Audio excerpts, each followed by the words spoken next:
bertemu lagi dalam pembahasan materi kuliah manajemen pembibitan non-ruminansia dengan fokus pembahasan pada ternak kuda. Pada video sebelumnya, kita telah membahas tentang berbagai tipe kuda.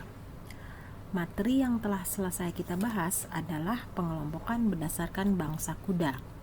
Mari kita lanjutkan dengan pembahasan pengelompokan berdasarkan aktivitas kuda. Terdapat 5 tipe kuda dalam pengelompokan berdasarkan aktivitas kuda.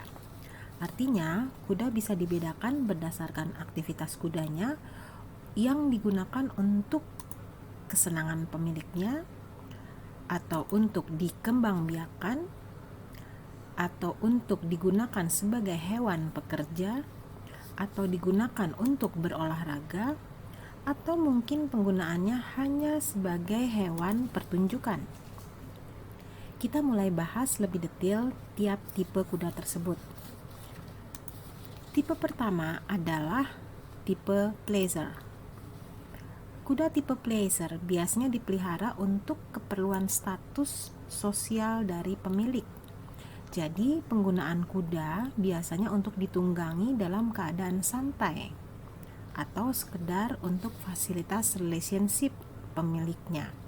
Biasanya orang yang taraf kehidupannya sudah level tinggi di Eropa atau di Amerika biasa memelihara kuda untuk keperluan pleasure.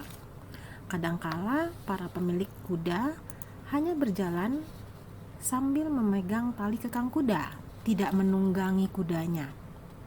Mereka hanya berjalan bersama. Kuda tipe pleasure harus cukup sehat dan bugar karena penggunaannya untuk berjalan-jalan yang biasanya jarak tempuhnya cukup jauh. Misalnya jalan-jalan ke padang rumput yang luas atau ke pantai, masuk ke dalam hutan, atau bahkan ke pegunungan. Selain berjalan dan berlari, mereka juga harus punya kemampuan melompat, berputar, karena disesuaikan dengan medan yang ditempuh saat berjalan dengan penunggangnya.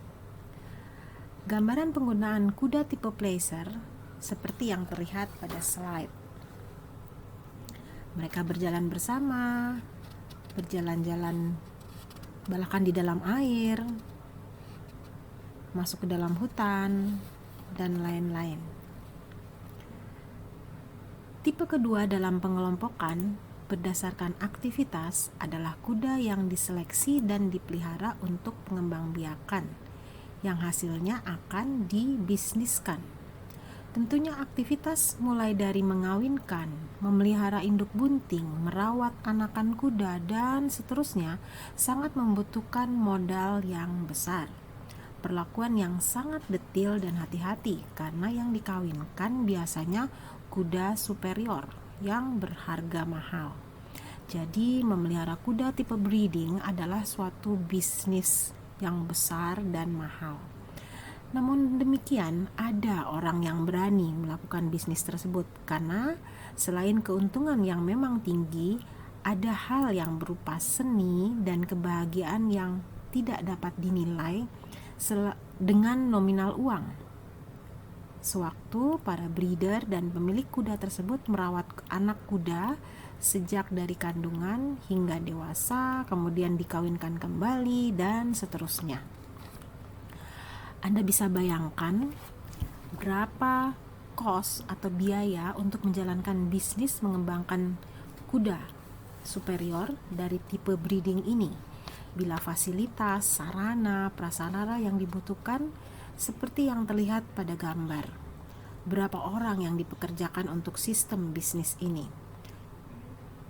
Siapa tahu suatu saat kegiatan bisnis seperti ini menjadi lahan yang menarik dan menghasilkan untuk ditekuni di Indonesia.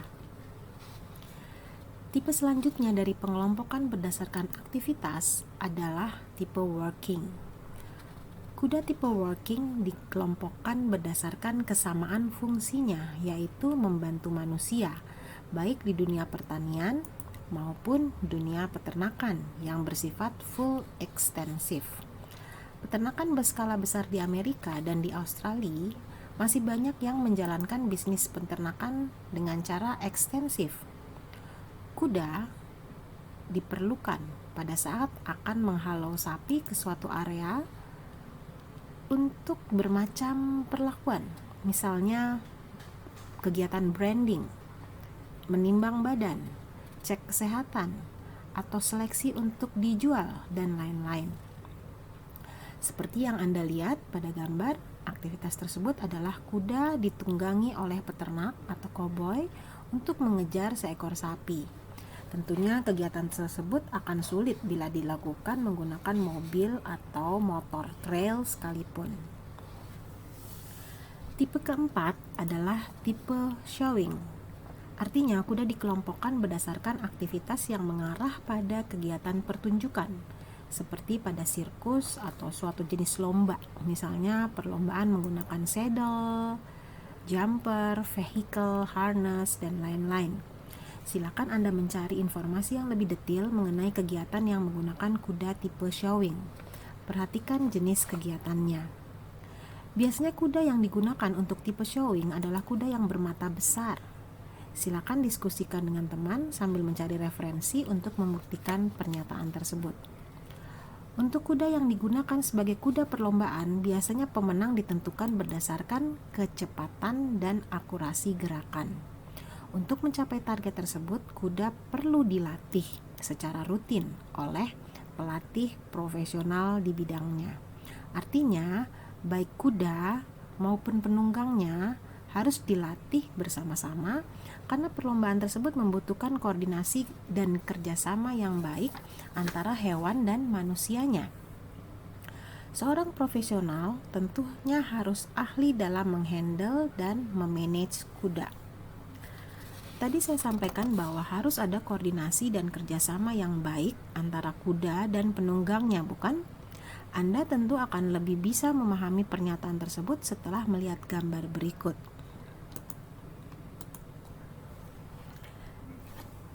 Ini kegiatan saddle horse, harness horse, jumping horse, vehicle horse, rodeo horse.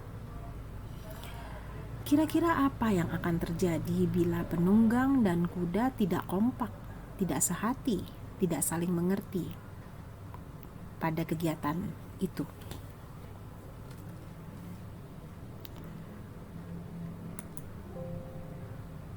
Tipe terakhir adalah tipe sport. Artinya, ada bangsa kuda yang dikelompokkan berdasarkan aktivitasnya yang khusus sebagai kuda untuk kegiatan sport yang memerlukan kecepatan tinggi. Kuda tipe sport atau yang digunakan untuk sport harus diseleksi dan dilatih secara ketat. Selain itu, kuda tipe sport adalah unifungsi atau single purpose. Artinya, hanya bisa dilatih untuk satu jenis sport saja. Berbagai jenis sport yang menggunakan kuda sebagai alat bantu utama adalah misalnya balapan atau pacuan kuda, baik yang berlari lurus ataupun yang menggunakan harness. Jangan lupa saat menseleksi kuda untuk tujuan tersebut tidak boleh salah, karena karakter berlari dari kuda untuk pacuan yang berlari lurus berbeda dengan kuda balapan menggunakan kereta yang di belakangnya disebut harness. Silakan Anda pelajari, mungkin melihat dari filmnya, gaya berlari yang kuda pacu tanpa kereta dan yang memakai kereta sangat berbeda. Oleh karena itu tidak boleh salah menseleksi. Juga karakter kuda yang digunakan untuk lompat rintang tentu berbeda strukturnya, karakternya, perototannya, dan lain-lain dari kuda tunggang serasi. Bahkan dengan kuda yang digunakan untuk rodeo games atau bronc riding atau steer wrestling, barrel racing, atau olahraga polo, olahraga pole bending, calf roping, vaulting, dan lain-lain.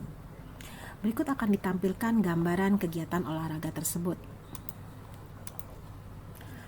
Anda tentu bisa bayangkan perbedaan yang dimiliki baik dari bangsa struktur kaki, perototan, pergerakan, karakter, dan lain-lain dari kuda untuk jumping dan untuk bronc riding tentu sangat berbeda. Jadi tidak boleh salah saat Anda menyeleksi sejak awal. Kuda untuk perlombaan polo dan barrel racing horse juga pasti berbeda, jenis bangsanya hingga ke jenis pelatihannya. Meskipun mereka sama-sama harus bisa berlari cepat dalam waktu singkat dan melesat, lalu bisa tiba-tiba membelok dan berputar, berbeda antara polo dan barrel racing horse. Begitu juga untuk kuda pada perlombaan steer wrestling horse. Bagaimana? Bisa mulai membayangkan kejadiannya?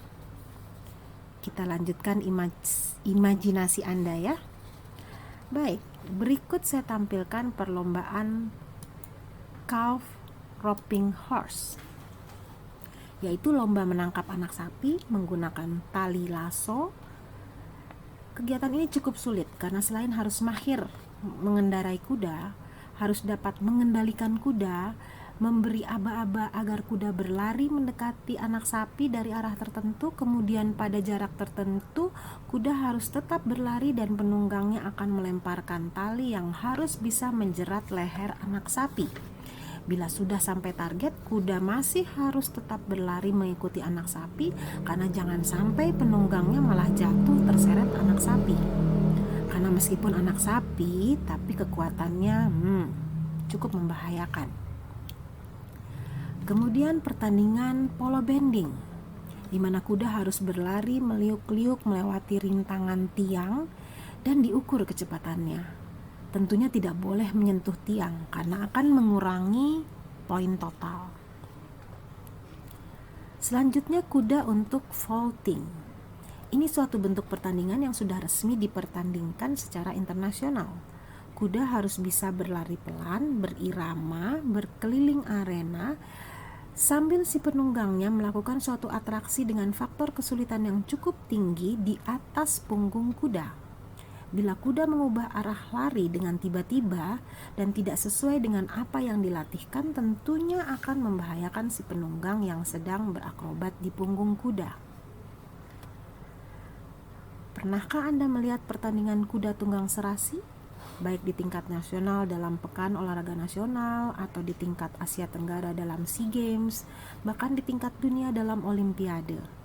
Kuda yang digunakan harus dilatih dari kecil hanya untuk tujuan keserasian dengan penunggangnya.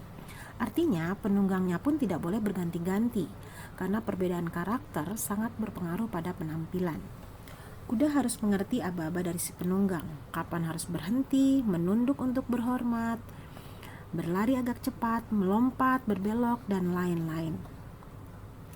Atau mungkin yang agak sering Anda lihat di TV atau film adalah perlombaan pacuan kuda atau racing horse.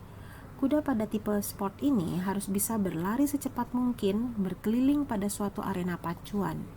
Bagaimana trik dan strategi dari penunggang untuk bisa unggul dan lebih cepat dari penunggang lainnya tentunya sangat ditentukan oleh kecerdasan, kelihayan, pengalaman dari penunggang dan kudanya selain kerjasama di antara mereka.